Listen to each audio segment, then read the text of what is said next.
Layer and Display Module Function Introduction. Layer Display Control. Layer Display Control. This command is used to set the operation content, selection method, and recovery method for layer display. Click the Layer Display Control function. Select any entity on the layer you want to hide. Every entity on that layer will be turned off. Repeat this command. Enter Q in the command line or click with the mouse to bring up the Layer Display Control dialog box, where you can set the layer display content, selection method, and recovery method. Layer On.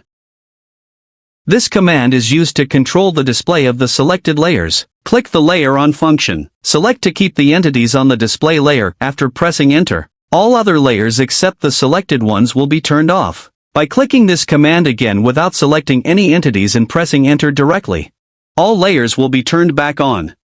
Layer Off.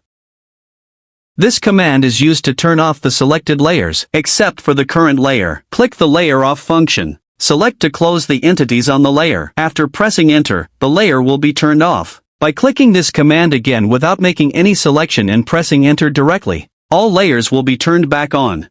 Layer Fade.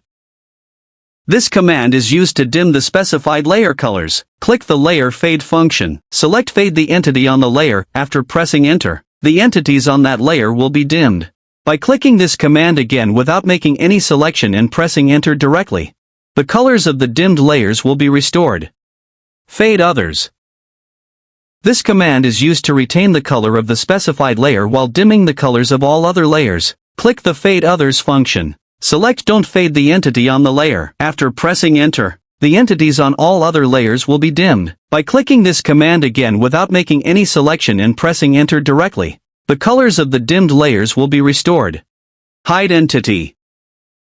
This command is used to hide the specified entities. Click the Hide Entity function. Select Hidden Entity. After pressing Enter, the selected entities will be hidden. By clicking this command again without making any selection and pressing Enter directly, all the previously hidden entities will be restored to their visible state. Show Entity. This command is used to hide the specified entities. Click the Show Entity function. Select Don't Hidden Entity. After pressing Enter, the selected entities will be retained, and all other entities will be hidden. By clicking this command again without making any selection and pressing Enter directly, all entities will be restored to their visible state. Thanks for watching. Best for all Explorer software.